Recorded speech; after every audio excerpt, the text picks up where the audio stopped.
When you think of green building, what do you normally think of? Many of us think of solar panels, water conservation, and energy efficiency. For me, green building is all of those things, but more importantly, it's also the building materials that we use. Hello everyone, my name is Joel Holton. I'm the founder of Gro Enterprises, and I'm going to convince you tonight that industrial hemp building materials and green infrastructure are the solution to many of the housing challenges facing New Orleans today.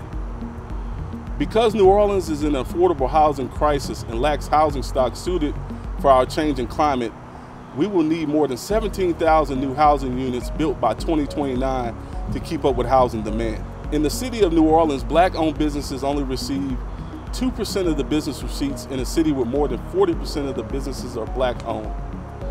This high demand in housing gives us an opportunity to close some of these contracting disparities and position those most affected by outdated cannabis policy as the main beneficiaries of this work.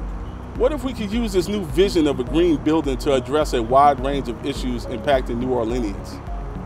This work is happening right now in the state of Pennsylvania, but I know Louisiana, and in fact, New Orleans is actually the perfect location for this solution to thrive.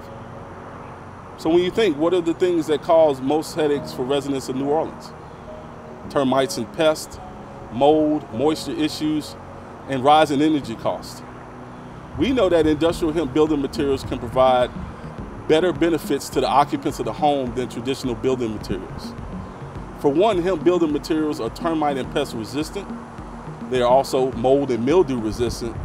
And we know they can significantly lower energy costs and reduce the carbon footprint of the construction project. And they also provide improved indoor air quality and can regulate humidity. Gro Enterprises looks to advocate for and invest in those communities who have been most impacted by the war on cannabis. We feel like they need to be first in line to benefit from the changing attitudes towards its use. We also want to provide affordable housing that is climate resilient and has a reduced carbon footprint.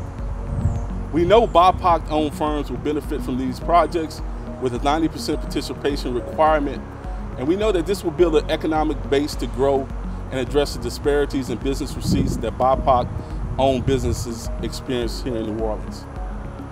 So I say to you, the future is here, and we need to change our mindset to build healthier, more resilient houses in the city of New Orleans.